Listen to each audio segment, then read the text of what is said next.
कुछ thermodynamic process के ऊपर डिस्कशन करेंगे। ठीक है, थर्मोडायनेमिक प्रोसेस जैसे जिसमें टेम्परेचर चेंज हो, प्रेशर चेंज हो, ठीक है, या फिर वॉल्यूम चेंज हो, इन सब के बारे में डिस्कस करेंगे। तो इनको अलग अलग नाम से पुकारा जाता है थर्मोडायनेमिक्स में।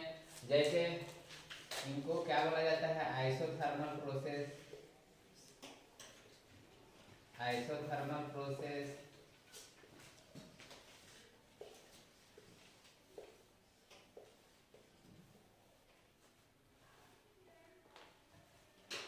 Adiabatic process,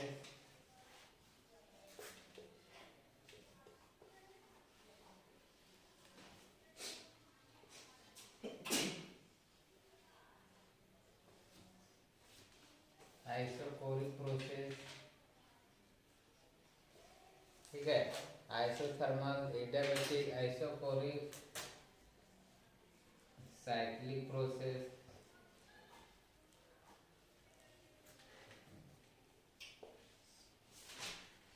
reversible process,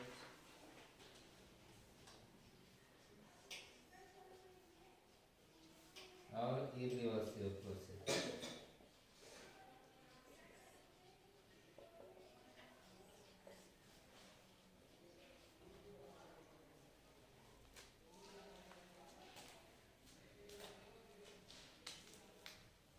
Hindi में क्या बोलते हैं, तो समतापी,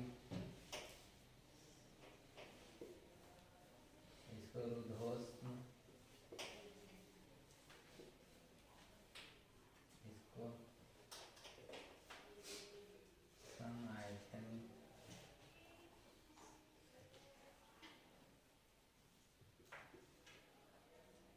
चक्रिक, उत्क्रमणी,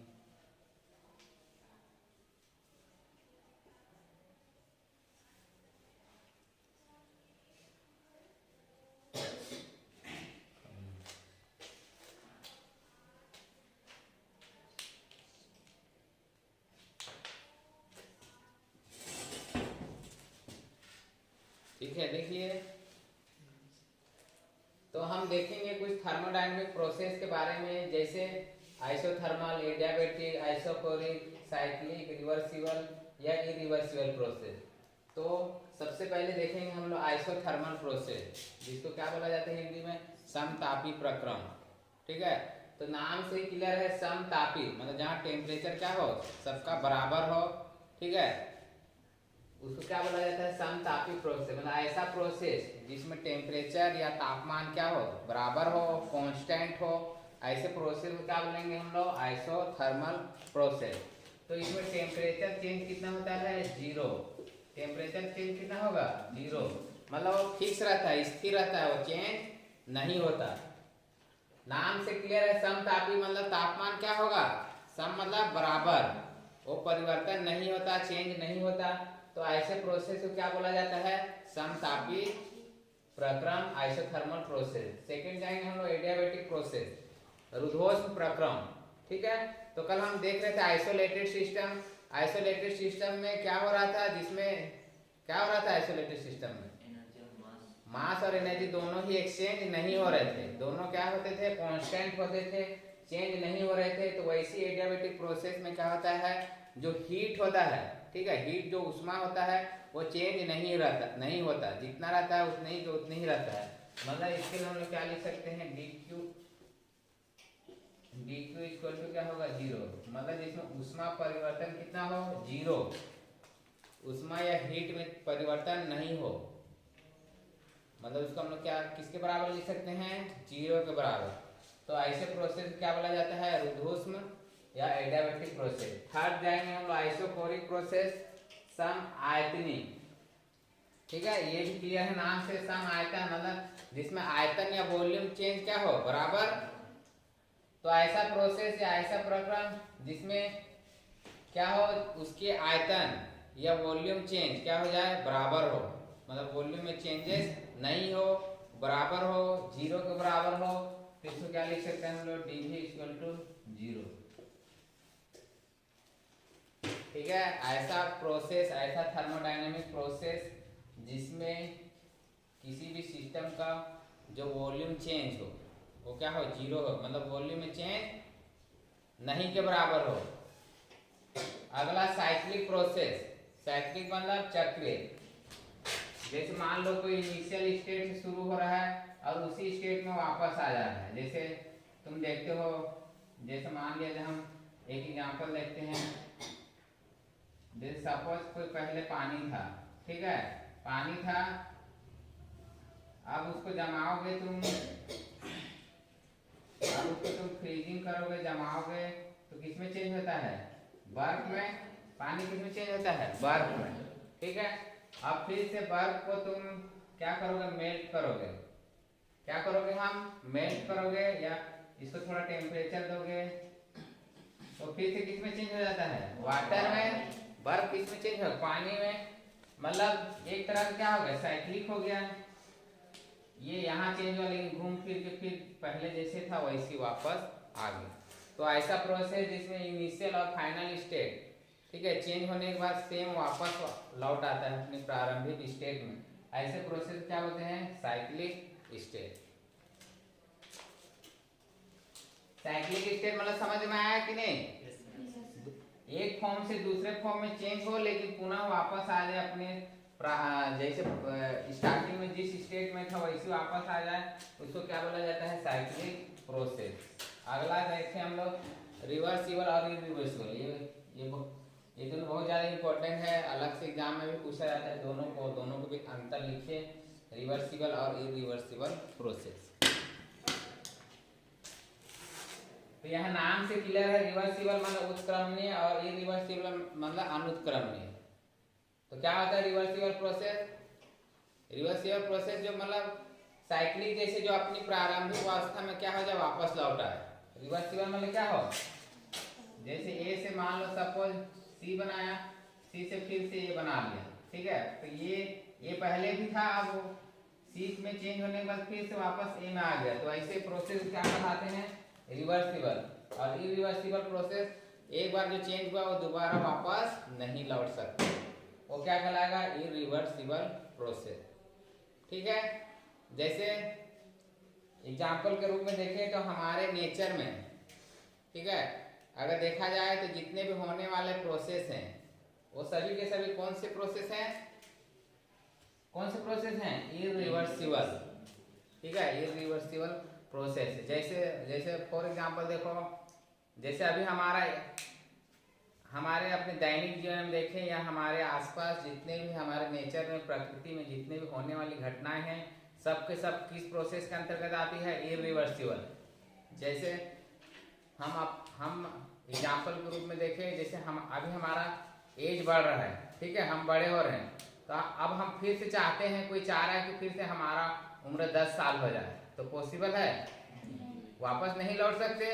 एक बार जो प्रोसेस हो गया वो दोबारा वापस नहीं लौट सकते। तो ऐसे प्रोसेस क्या बोलते हैं, इरिवर्सिबल, जो प्रारंभिक अवस्था में वापस नहीं लौट सकते, क्योंकि वो पॉसिबल है ही नहीं, ठीक है। जैसे कोई पौधा बढ़ रहा है, ठीक है, कोई पौधा को देख रहे हो बढ़ रहा है और हम चाहते हैं कि फिर से वो छोटा हो जाए, तो पॉसिबल है, पॉसिबल नहीं है। तो हमारे आसपास जितनी भी घटनाएं होती है, जितने भी प्रोसेस होती हैं, वो सभी के सभी क्या होती हैं, इरिवर्सिबल प्रोसेस, क्योंकि वो वापस एक बार हमारी लाइफ में वो वक्त बीतने के बाद वो दोबारा कभी वापस नहीं लौट सकता, नहीं लौटता है ना, क्योंकि वो क्या है, इरिवर्सिबल, वो रिटर्न नहीं हो सकता। जैसे कोई नदी बह रहा है, ठीक है, कोई नदी बह रहा है, तुम देखे होगे जाके, बड़े बड़े नदी को देखे हो ना, तो नदी बहता है एक दिशा से दूसरी दिशा बह रहा है, ठीक है, और हम चाहते हैं उधर से वापस आए, तो पॉसिबल है, जिस डायरेक्शन में जा रहा है वो वही जा रहा है, वो वापस लौट नहीं सकता। जो हो रहा है तो हो रहा है, वो कंटिन्यू होगा, वो वापस लौट के अपनी प्रारंभिक स्टेट में वापस नहीं आता। तो इसीलिए जितने भी प्रोसेस होते हैं वो सभी के सभी क्या होते हैं, इरिवर्सिबल प्रोसेस। रिवर्सिबल प्रोसेस एक तरह की इमेजिनरी है, मतलब ये वास्तव में होता नहीं है। जैसे मैं बताया कि सभी के सभी क्या होते हैं, इरिवर्सिबल। इरिवर्सिबल प्रोसेस एक तरह का इमेजिनरी प्रोसेस। इमेजिनरी मतलब जिसको हम केवल कल्पना कर सकते हैं, होता नहीं है। जैसे हम अभी कल्पना करेंगे कि हमारा मूंगफली से 10 साल हो जाए और हम जाके 5वीं कक्षा में पढ़ें, तो केवल इमेजिन कर सकते हो तुम, लेकिन हो नहीं सकता कभी। तो एक तरह का क्या है, ये काल्पनिक प्रोसेस है, इमेजिनरी प्रोसेस है, ठीक है।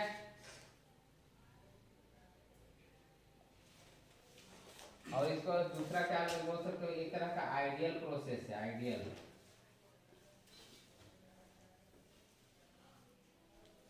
मतलब आदर्श प्रक्रम है, मतलब जो होते ही नहीं है। आइडियल मतलब क्या होता है, जो संभव ही नहीं है। जैसे आइडियल, जैसे किसी को भी आदर्श व्यक्ति बोलते हैं, कोई भी जिसको आइडियल जो नेचर का रहता है, तो गिने चुने ही रहते हैं एकाध जन, कि सब के सब रहते हैं, नहीं रहते हैं, वो भी बड़ी मुश्किल से एकाध जन निकल जाते हैं। वैसे आइडियल प्रोसेस होते हैं ये। कोई एक प्रोसेस हो सकता है रिवर्सिबल हो जाए, लेकिन 99% होगा ही नहीं, सब के सब क्या होंगे, इरिवर्सिबल। उसके बाद ये जो रिवर्सिबल प्रोसेस होता है, ये स्लो स्टेप होता है, बहुत स्लो होता है।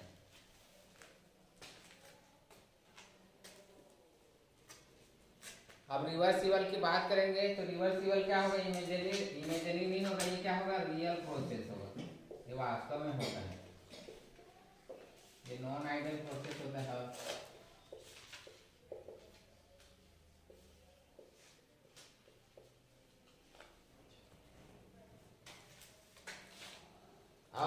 और एक चीज वर्क डन का पूछता है, तो जो रिवर्सिबल प्रोसेस होता है, इसके लिए वर्क डन मतलब काम जो करना पड़ता है वो क्या होता है, मैक्सिमम। और इसमें जो इरिवर्सिबल प्रोसेस होता है वो वर्क डन मिनिमम। कैसे, कौन एक्सप्लेन करेगा, कैसे इसमें ज़्यादा काम करना पड़ता है रिवर्सिबल में, और इसमें इरिवर्सिबल में कम काम करना पड़ता है। हाँ, कौन बताएगा?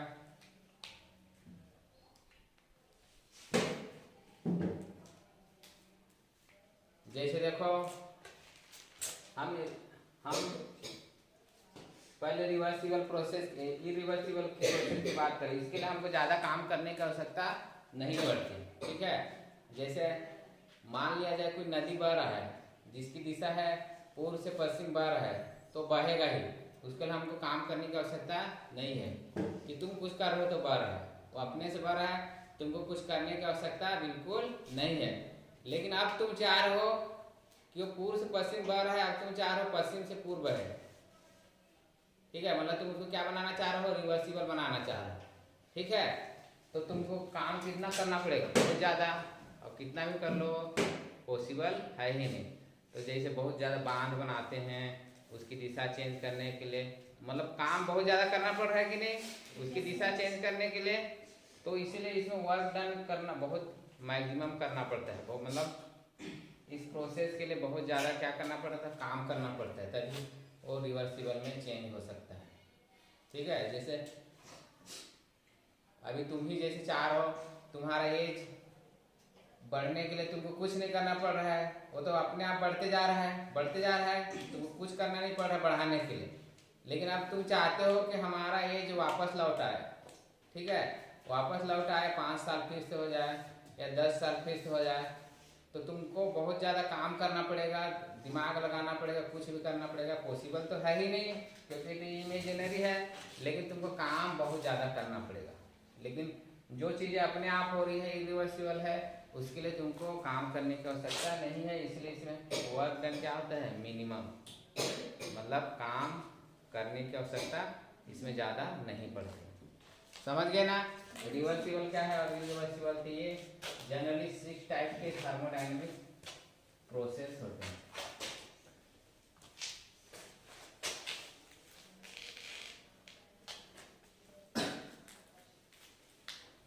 अब इसके बाद देखेंगे हम जो कल डिस्कशन कर रहे थे, फर्स्ट लॉ ऑफ थर्मोडायनेमिक्स के बारे में, ऊष्मागतिकी का प्रथम नियम क्या होता है।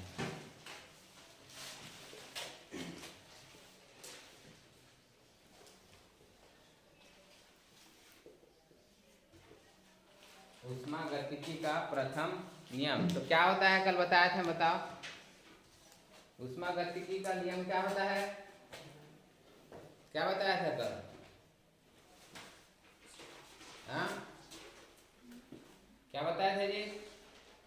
ऊष्मा या एनर्जी को ना तो उत्पन्न किया जा सकता है, ना तो नष्ट किया जा सकता है। ठीक है, वो एनर्जी के एक फॉर्म से दूसरे फॉर्म में क्या होती है, चेंज होती है, मतलब वो कभी भी नष्ट नहीं होगी। तो यही है स्टेटमेंट के रूप में, यही क्या है, फर्स्ट लॉ ऑफ थर्मोडायनेमिक्स को 1940 में, ठीक है, 1940 में मेयर और हेल्महोल्ट्ज़, मेयर और हेल्महोल्ट्ज़ करके जो साइंटिस्ट थे, उन्होंने सबसे पहले ऊष्मागतिकी का प्रथम नियम को एक्सप्लेन किया था, या फर्स्ट लॉ दिया था। उन्होंने क्या बोला कि जो एनर्जी है, ठीक है, एनर्जी को ना तो हम ओरिजिन कर सकते हैं, मतलब ना तो उत्पन्न कर सकते हैं, ना ही हम उसको नष्ट कर सकते हैं। एनर्जी केवल एक फॉर्म से दूसरे फॉर्म में क्या होती है, चेंज होते रहती है, बदलते रहती है। जैसे कल हम बहुत सारे एग्जांपल देख रहे थे, इलेक्ट्रिक एनर्जी, मैकेनिकल एनर्जी में चेंज हो रही थी, कभी लाइट एनर्जी में चेंज हो रही थी, कभी हीट एनर्जी में चेंज हो रही थी। ठीक है, तो वो हमेशा एक फॉर्म से दूसरे फॉर्म में चेंज होती है, वो कभी भी नष्ट नहीं होती। मतलब क्या होती है, जो यूनिवर्स, या कल हम लोग देख रहे थे, यूनिवर्स या जो ब्रह्मांड होता है, उसकी जो एनर्जी रहती है वो क्या होती है, संरक्षित रहती है, मतलब वो नष्ट नहीं होती, स्थिर रहती है। ठीक है, यूनिवर्स की जो एनर्जी रहती है वो क्या होती है, फिक्स रहती है, स्थिर रहती है। ये है थर्मोडायनेमिक्स का फर्स्ट लॉ। ना तो ऊर्जा को हम उत्पन्न कर सकते हैं, ना ही नष्ट कर सकते हैं। ऊर्जा एक फॉर्म से दूसरे फॉर्म में लगातार क्या होती रहती है, चेंज होते रहती है। अब इसका हम लोग मैथमेटिकल रूप देखेंगे, जैसे से पढ़ते हो इसे गणितीय व्यंजक देखेंगे, फर्स्ट लॉ का मैथमेटिकल डेरिवेशन।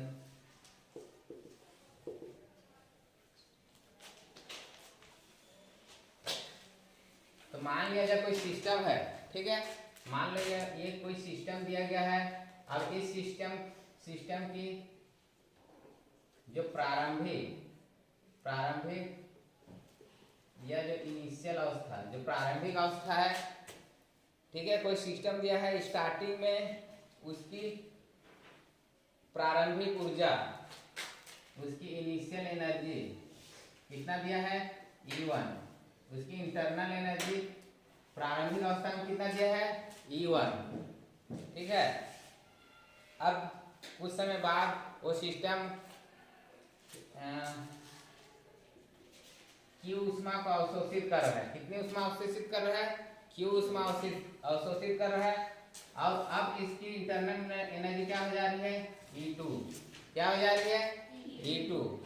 ठीक है, मैं पहले बताया, पहले E1 था इसकी एनर्जी। अब ये सिस्टम कुछ समय बाद Q मतलब कुछ उष्मा क्या कर रहा है, अवशोषित कर रहा है, हीट एनर्जी को ले रहा है, तो उसकी इंटरनल एनर्जी अब क्या हो जाएगी, बढ़ जाएगी। क्या हो गई अब, E2। E1 से क्या होगा, E2। तो मान लिया जाए सिस्टम W काम कर रहा है, तो E1 से क्या हो जा रहा है, E2 में चेंज। तो इसको हम लिख सकते हैं, इनिशियल का क्या था, E1, और फाइनल स्टेट का क्या था, E2। ठीक है, हीट क्या था Q। तो अब इसको हम क्या लिख सकते हैं, E2 इक्वल टू क्या हो जाएगा, E1 plus Q plus W। ये फाइनल स्टेट कब मिल रहा है, जब इनकी इंटरनल एनर्जी Q उष्मा क्या कर रहा है, अब्जॉर्ब कर रहा है, और कितना काम हो रहा है, W। कितना काम हो रहा है, W। तो E2 बराबर क्या लिखते हैं, E1 plus Q plus W। इतना समझ में आया कि नहीं? हाँ, तो अब हम इसमें से क्या लिख सकते हैं, E1 को अगर इधर ले लाए, मान लो हम इसको इक्वेशन 1 दे दें, तो E2 माइनस बराबर क्यू प्लस डब्ल्यू, ये लिख सकते हैं। E2 माइनस E1 को हम लोग क्या लिख सकते हैं, डेल ई लिख सकते हैं कि नहीं, एनर्जी चेंज, क्योंकि 2 से 1 में चेंज हो रहा है तो इसी को हम लोग डेल ई लिख दिए, क्यू प्लस डब्ल्यू, ये है एनर्जी चेंज।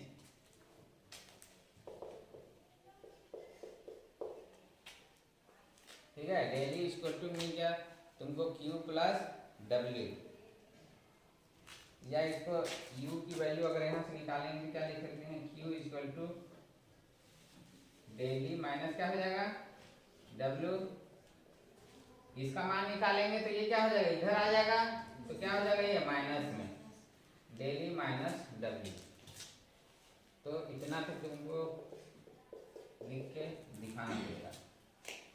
तो इसको अगर हम लोग शब्दों के रूप में लिखे तो क्या लिख सकते हैं, q को क्या लिख सकते हैं, क्या है q, ऑब्जर्व हीट, अवशोषित ऊष्मा है, अवशोषित ऊष्मा बराबर क्या हो जाएगा, E क्या है, इंटरनल एनर्जी चेंज, आंतरिक ऊर्जा में परिवर्तन, इंटरनल एनर्जी चेंज माइनस, ठीक है, W क्या है, किया गया कार्य, ठीक है, तो work done on system, system पर किया गया कार्य, सिस्टम पर किया गया कार्य, तो इसको हम ऐसे लिख सकते हैं।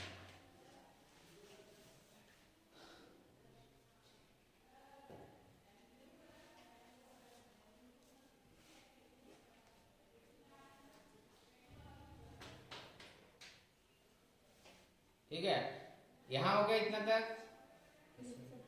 अब यहाँ एक चीज याद रखना, दो चीज को याद रखना, वर्क डन ऑन सिस्टम, दो चीज बार बार तुमको मिलेगा, और एक है work done by system, Hindi में क्या क्या है, सिस्टम, हिंदी में क्या है, सिस्टम पर किया गया कार्य, किया गया कार्य, और ये सिस्टम द्वारा किया गया कार्य।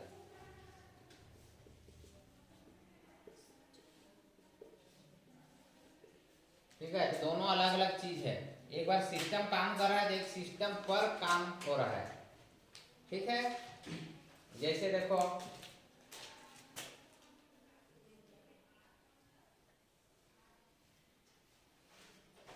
मान लो कोई बीकर है,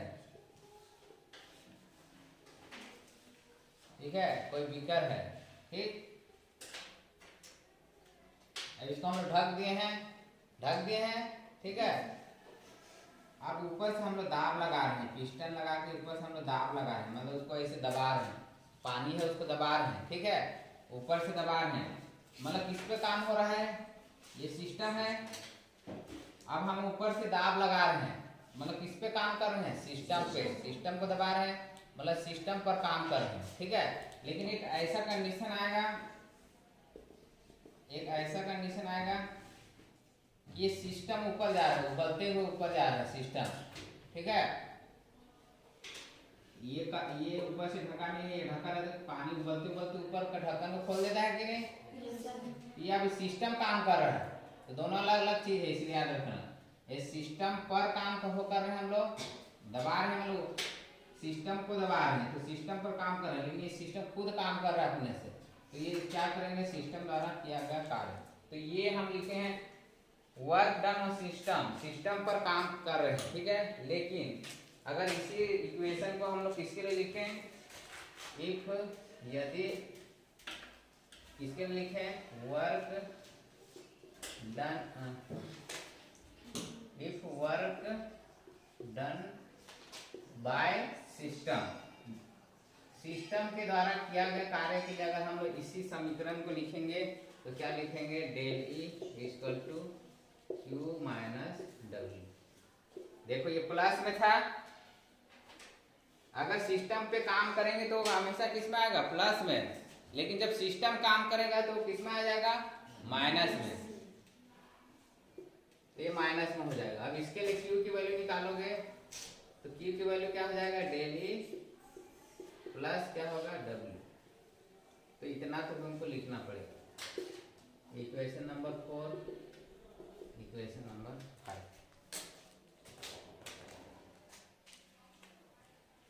तो इसको भी लिख लो, इसको शब्दों के रूप में लिख लो तुम खुद से। क्या लिख सकते हो, ऑब्जर्व हीट इक्वल टू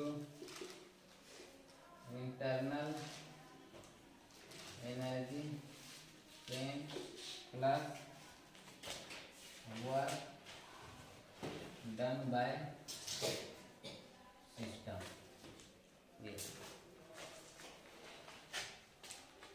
तो ये है ऊष्मागतिकी का प्रथम नियम।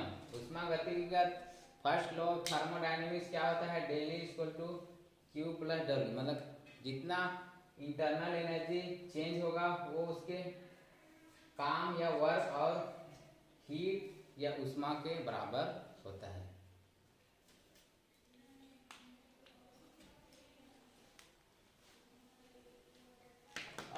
और दूसरी चीज क्या क्या सीखने को मिली यहाँ, कि अगर सिस्टम काम करेगा, मतलब अगर सिस्टम पर काम किया जाएगा, ठीक है, तो हमेशा पॉजिटिव मिलेगा।